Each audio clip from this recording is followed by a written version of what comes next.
Welcome to lesson 2 of our Kajukenbo at-home workout series. If you didn't get a chance to watch lesson 1, you can check it out right here.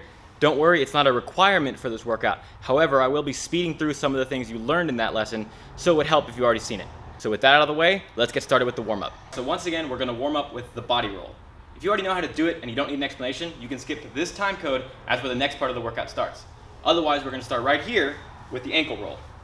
You're going to do 10 times to the outside, and then 10 times to the inside. You want to get a full range of motion on this ankle here. Same thing on the other foot, 10 times to the outside. Do you guys hear that pop? That's good for you. Then the other direction.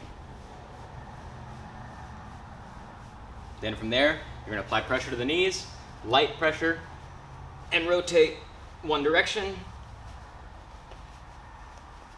and then the other direction. Then from there, we have 10 hip flexor rotations. I call these sumo wrestlers. I like to imagine I'm a sumo wrestler doing this. I also like to imagine there's a hurdle in front of me that I'm trying to clear with my foot. So I'm not just dragging my feet across the ground here, and I'm not falling, as I said in the last video. I'm controlling my ascent and my descent. Good. From there, hands on the hips. We're going to rotate 10 times one direction. And then you guessed it, we're going to rotate 10 times the other direction. You want to, again, get a full range of motion on this, warming up your hips and your lower back. From there, we're going to work trunk twists. If you've seen Karate Kid Part 2, this movement should look familiar to you. That's where I took it from. Then from there, we're going to work crisscross over the top, alternating which hand comes on top. Don't drop your hands to here. Don't raise them up here. They stay straight out here. Then from there, you have chain breakers. Again, alternating which hand's on top, squeezing your shoulders in the back.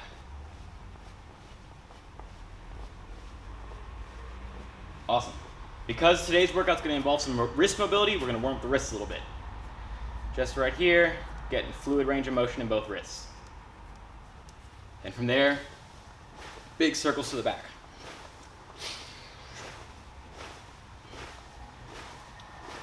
And then circles to the front.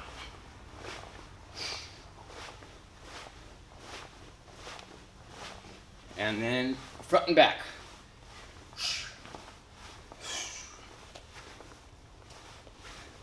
I believe the guys at the pit call this the elephant trunk. That works for me. Shoulder rotations to the back, and then at the front, and then up and down.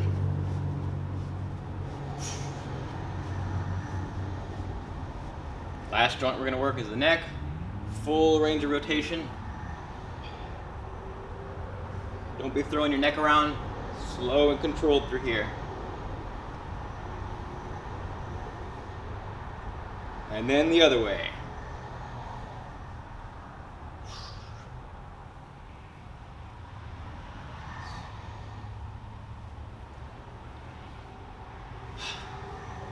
Congrats, you're loosened up. Now let's work the heart a little bit.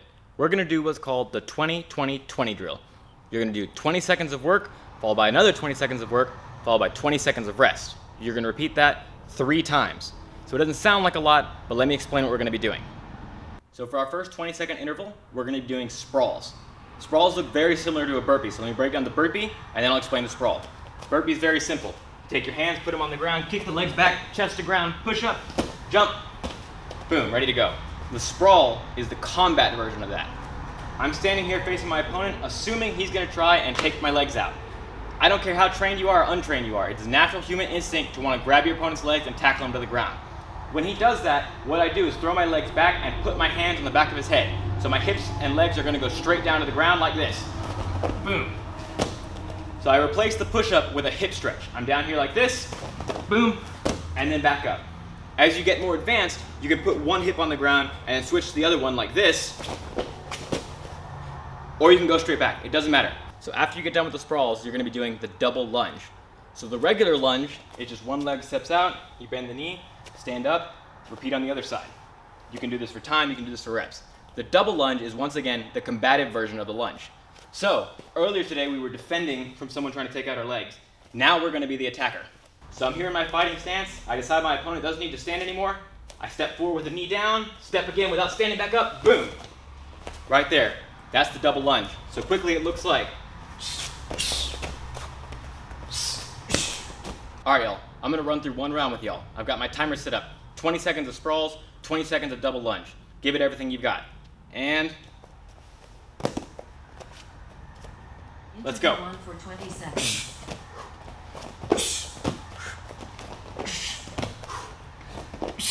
You can throw some punches when you come up. 5 seconds.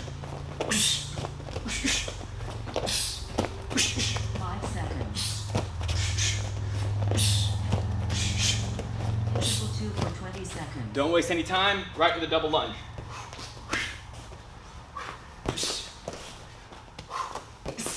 Do this right, and your legs should be burning right away. 5 seconds. Interval 1 for 20 seconds. So as you can see, I'm already out of breath. That's a hard workout in just 40 seconds. You're gonna rest for 20 seconds and then repeat that same circuit 2 more times. So it's not a long workout, but it's an intense one. Have fun with it. So that was the 20-20-20 drill. I hope you liked it, and I hope you're not too exhausted, because we have plenty more to do. Next thing we're gonna do is 10 jab cross. So to review, my jab is my lead punch. I step out with the lead leg, and then I'm gonna pivot over into the cross. So up to speed, it looks like jab cross.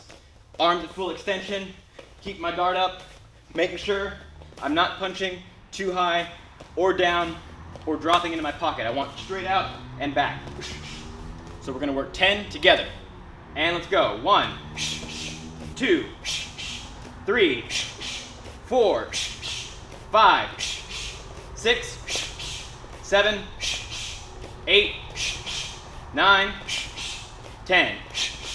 That was your 10 jab cross. I hope I'm not going too fast for you, but like I said, I'm reviewing what we did in the last class. Now we're gonna move on to 10 roundhouse kicks. Okay, so for this drill, we're gonna be throwing kicks, but we're gonna be focusing on our mobility. What I mean by that is, I'm gonna throw my roundhouse kick, and I'm gonna fall into a stretch. Boom.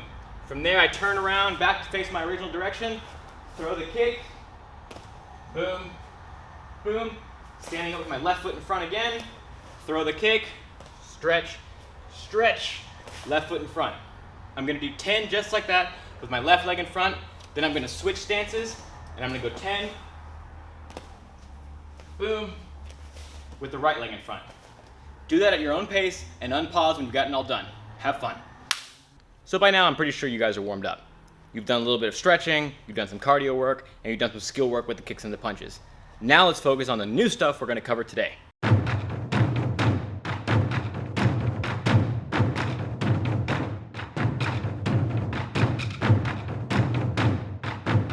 So today, we're gonna be covering the lead leg snap kick.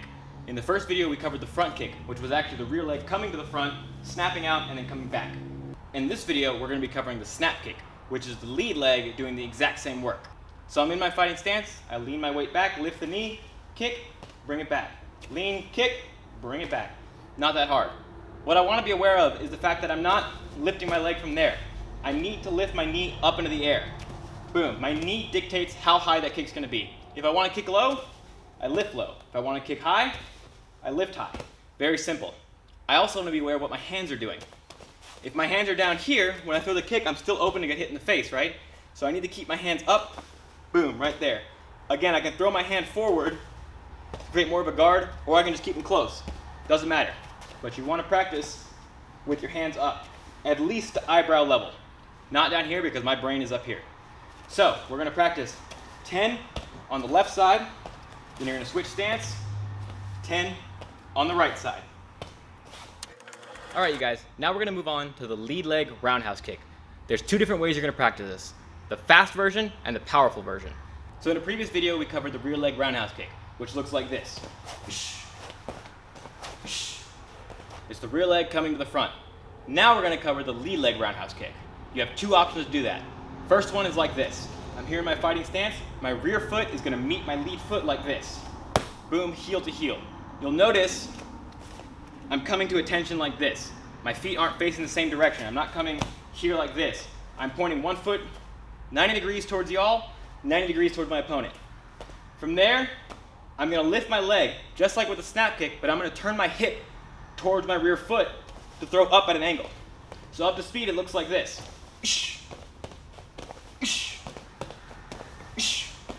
Just like the snap kick, this one's real fast and dirty. It's just boom, right there.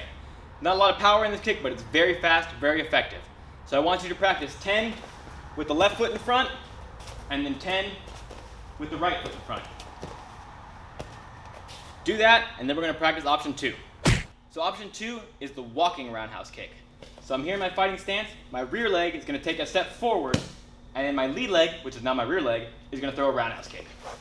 So it's a way of turning your lead leg roundhouse into the more powerful rear leg roundhouse. Up to speed, it looks like this.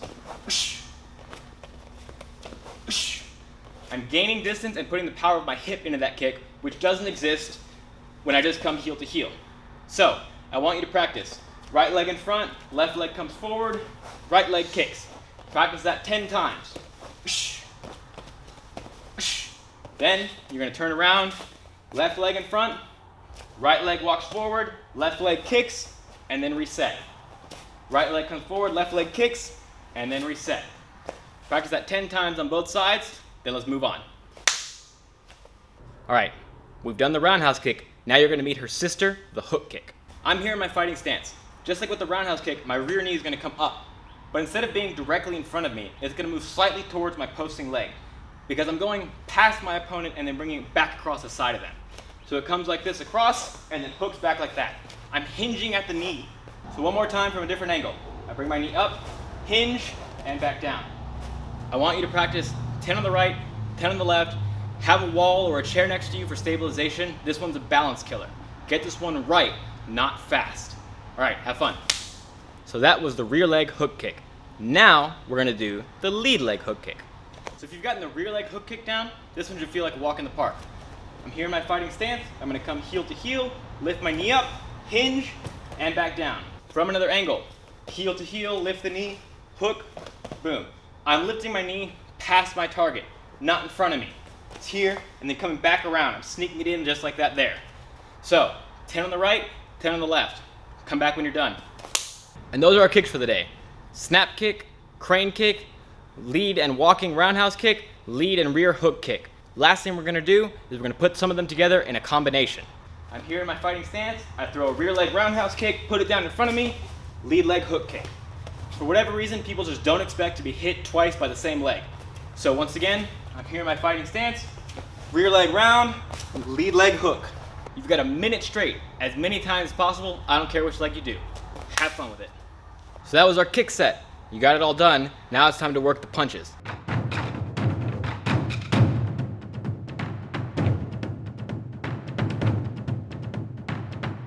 We're gonna start with the lead hook. So, the way the lead hook works, I'm gonna cheat my hips towards my lead leg. I'm shifting that weight over, turning just slightly.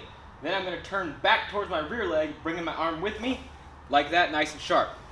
I'm not throwing my arm like that, trying to do a haymaker. I'm using my hips to drive this punch.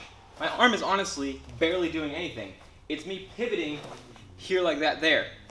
If you can see my feet, they're actually doing most of the work. I'm gonna turn here onto the ball of my foot, and then I return transitioning to the lead ball of the foot. If I put my hands on my hips like this, you can see it's my feet doing most of the work. My arm is just along for the ride. It's just right there. So I'm not trying to punch myself across like this, and I'm not throwing pocket sand at my opponent. It's right here, boom.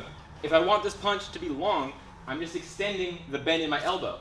So I extend out for a long punch there, or I keep it tight for a short punch. Depending on what you want to do. So for the lead hook, you want to be aware of what your palm's doing. You can throw it with your palm facing the ground like that, or you can throw it with your palm facing you. For our purposes, either way works. The only one you don't really want to do is here like that. That's a kung fu back knuckle. That's totally fine. It's just a little bit more refined than what we're doing right now. For now, we're going to stick to the classic hook like that. And eventually we'll build up to the back knuckle like that. So to practice this hook, I'm actually going to start by practicing my cross. So I throw my rear cross, and I'm gonna pivot into a lead hook. Reset, cross, to hook. Reset, cross, to hook. The way I want you to count this is gonna be 1, 2, 3. So both punches count as 1. I want you to do that 10 times with the right leg in front, and then 10 times with the left leg in front. From a different angle, that'll look like this. If you're being cool and wearing your belt while you're at home, your belt should be flinging as your hips twist. If your belt is staying still, that means you're throwing arm punches and you have no power in what you're doing. If you find yourself falling over, that means your arm is leading the motion. If your arm's leading the motion, that means you have to go where your fist goes. You need your weight to sit in between your legs right here. So I throw it there and I throw it there. Boom, boom. I'm dictating where my balance is. I'm not throwing myself forward like that and then coming back there like that. That looks really cool in an Old West movie, but not in what we're doing. So I'm right here, I throw the cross, then the hook. Cross, then the hook. You can play with your range. You can play with throwing a long hook out there like that, or throwing a short one in here like this. You can play with stepping into it or staying in place. However you want to do. 10 with the left leg in front, 10 with the right leg in front. Have fun. So now we're going to work with the rear hook. The rear hook is really great when you're in close range with your opponent and you want to just send some quick short shots into the ribs or into the gut. But also, I think the rear hook looks most like what you're going to see from an untrained opponent. Normally when people don't know how to punch, they start throwing like this. They start throwing straight down like this in what looks like an overhand, or they start throwing from underneath like this, trying to hit you in the body. Those are 4 different angles, but they're essentially just uncontrolled hooks. The rear hook, I think, is probably the most common one. People will tend to step in with it, throw it like that, trying to hit you in the face or in the body. So we're going to learn how to do it right so that we can learn how to disable it when they do it wrong. All right, so the rear hook looks very similar to the cross. When I throw the cross, I pivot on the rear foot, throw that cross out, and then bring it back. For the hook, I'm going to do the same thing, except I'm going to move my foot slightly out of the way. So I take a slight step with the lead foot, pivot, and then I throw that hook out there like that there. So I step and pivot, and my arm comes around like that. I'm letting my hips guide my punch on this here. Boom. Same thing, my palm is either down or it's facing me. This punch can go to the head or to the body, however you want to do it. But you want to make sure there's an arc in your arm here. I'm not punching straight like that there. That's a clothesline, which is a viable punch, but it's not what we're doing now. I have a slight bend in my arm because I'm going around the body of my opponent. I'm trying to hit them up underneath the ribs or here underneath the jaw. So slight curve in the arm, right there. The cool thing about the rear hook is that it doesn't require the same range that you need in the jab or the cross or even the lead hook. Your shoulders are already behind you, so all you have to do is whip your hips, and that punch is right there. Whip the hips, pivot the feet, boom, that punch is right there in close range. So I want you to practice jab with the rear hook on the left side, jab with the rear hook on the right side. 10 times each, and I'll see you when you get done. Now we're going to change gears to the ridge hand. The ridge hand looks very similar to the hook, but it's different in some very important fundamental ways. Let's see. With the ridge hand, you're trying to hit with the bony part of the hand here or the forearm right here. I know it's called the ridge hand, we could call it a ridge arm, but the point is you're not really worried about one specific part of your arm trying to hit them. You have this large surface area and you're just trying to cut into them deep like that. The main difference between the ridge hand and the hook is that with the hook, your arm stays bent from the very beginning to the very end. You don't want to be bending your arm as you throw that hook. But with the ridge hand, you want to shoot it straight and then bend it at the last minute. Imagine you're fighting me here like this. You're sliding that arm straight in my guard here and then snapping at the last minute to hit me in the neck just like that. So I lean towards the lead side, shoot it out, boom. Again, boom, just like that there. You'll see how violently my hips are whipping to throw this in. That's because of the slight angle that I'm putting in my arm, I need to throw my hips violently. I can't do this slowly like that. I'm not doing Tai Chi here, I'm doing Kajukenbo. So, my lead ridge hand, boom, just like that there. My rear ridge hand is the same footwork I do on the rear hook. I pivot that foot there, like that. Boom. So here's how I want you to practice it. You're going to be in your fighting stance, you're going to throw left to right, that's 1. Left to right, 2. 3. 4. All the way up to 10. Then you're going to switch stance, same thing. So earlier today, when we did the lead hook, we turned our hips to the side and came back on the same side. Our shoulders stayed in a lateral plane, moving this way, not up and down. But for the uppercut, we do want to get that up and down motion. So I pivot to the side and slightly down. and then I come up there like that. So I'm gonna pivot down and then back up. Reason being is I need to create the space for this vertical strike here like this. I don't want to drop my hands to create that space because I don't have the power in the hinge of my elbow that I do in my shoulders and my hips. So I make these work together and then I explode up like that. Boom. Think of your hips and your shoulders like a rubber band that you're pulling and then releasing. This strike is just a rubber band that's releasing up there like that. I just turn and then bring it back here like this. Turn, bring it back like this. For the rear uppercut, I'm here like this. I've thrown my lead uppercut, then I'm gonna dip down again, my shoulders dipping down underneath my head, and I'm gonna shift back up for that rear uppercut. So it looks like 1, 2, 1, 2. Again, my belt is turning because my hips are turning. Watch my feet. I'm turning to my right side and then to my left side. Or if I'm in my left forward stance, my feet are turning to my left side and then to my right side. But I'm dipping my shoulder to lead this movement. I'm not throwing my hands down like this, and I'm not throwing them down like this. My hands are staying more or less by my face the whole time. It's my hip doing the work for me here. I'm keeping my guard up when I do this. That way, if my opponent decides to smother me, my hands are still active so I can defend myself. So again, we're gonna turn here, lead up, turn, rear up. That's the way I want you to practice it. We're gonna come here and we're gonna go 1, 2, all the way up to 10. Then you're gonna switch stances, do it again. In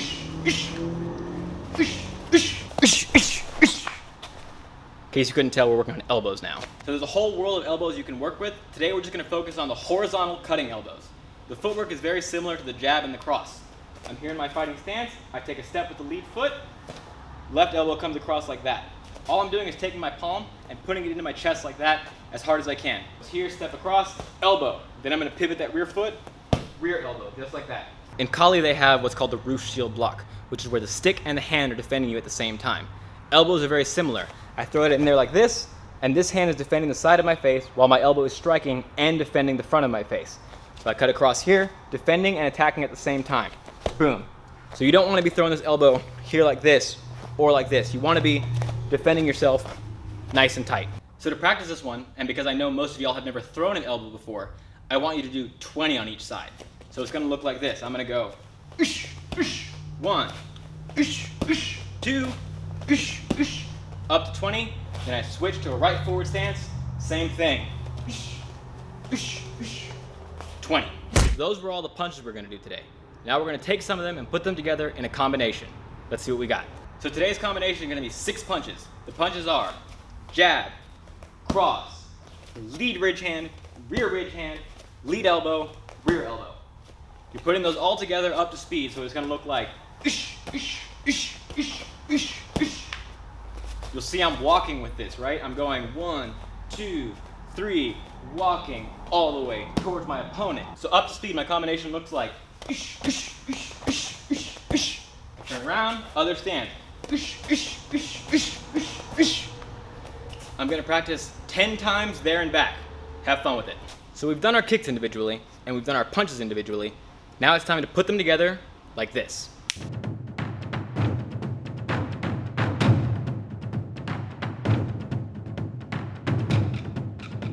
Our first combination is gonna be lead hook, cross, uppercut, roundhouse kick. That roundhouse kick can be low, it can be to the body, it can be to the head, wherever you want to put it. One more time for another direction, it's going to be hook, cross, up, roundhouse kick.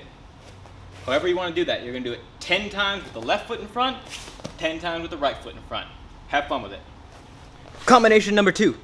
So from here we're working jab, cross, roundhouse kick, land with that elbow. You'll notice I said land with the elbow. Reason being is I don't want to throw this lead leg roundhouse and then chase him and be like, come back, let me elbow you. No, I want to do it all in one motion. So I go here, 1, 2, at the same time. Jab, cross, lead leg roundhouse, elbow. You're going to practice 10 in both stances. Start out pretty slow, find your balance, find how far you have to move, then build up the speed. Let's see what you can do. Last combination we're going to work is just a jab, cross, lead ridge hand to an elbow. Let's check it out. So the combination is jab, cross, ridge hand, elbow. You'll notice I use that ridge hand as a catch for my elbow. Reason being is I'm not really trying to hit him with my ridge hand. I mean, I can, but my ultimate goal here is to collect them and bring them into my elbow. It's a collision. My elbow is coming forward as they're coming forward into it. So it's not just the force of this coming towards them, it's them meeting it. So again, it looks like jab, cross, ridge hand, boom. For those of you who train with me, that should look very similar to our forms where we catch our elbows, then throw a back elbow low block. The ridge hand is a setup for that elbow. Yes, you can throw it on its own, but it's always better if you're using it to bait your opponent into something else. You're gonna practice that 10 times with the left foot in front, 10 times with the right foot in front. Good luck. So that's the kick set, the punch set, and the punch kick set. If you don't have a bag available to you, skip ahead to this time code to move on to our final stretch. But if you do have a bag, keep watching because I got a bag circuit for you.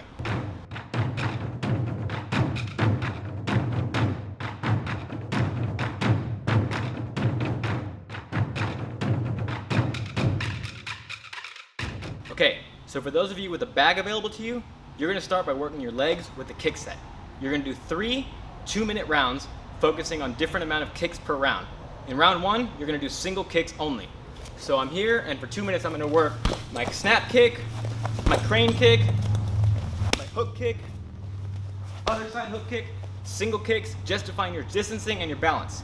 In round 2, you're gonna do double kicks. So I'm gonna work, let's say, snap to a roundhouse, or roundhouse to hook kick, whatever. You're gonna work 2 kicks at a time. And then in round 3, you're gonna work 3 kicks at a time. These have to be fast, these have to be powerful, but they don't have to be complicated.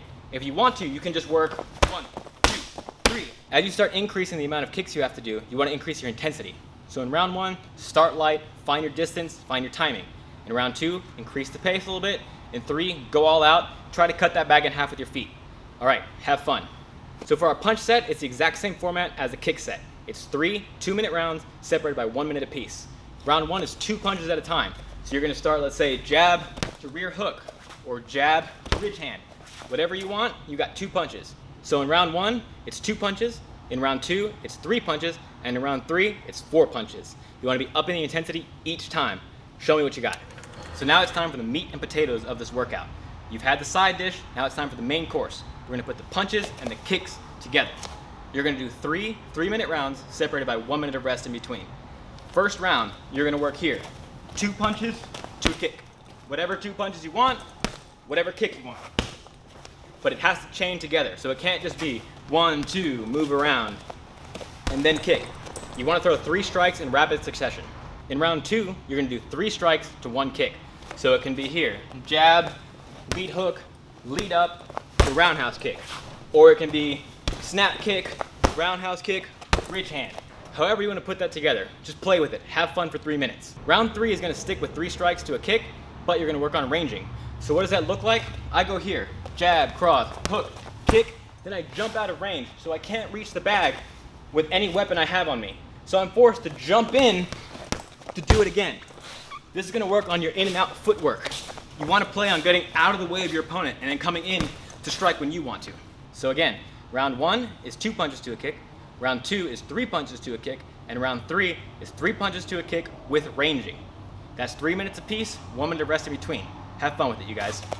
So for today's cool down circuit, the only thing you're gonna need is a chair or a post or a table, something you can rest your balance on. So I grab onto this here.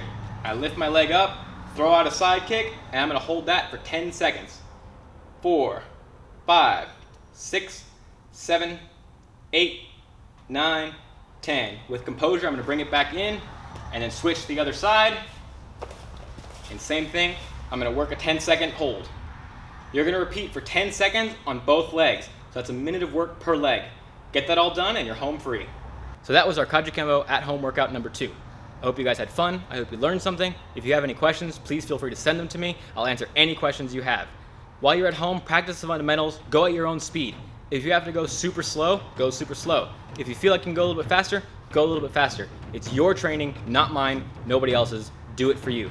All right, you guys. Hope you enjoyed, and I'll see you next time. Peace.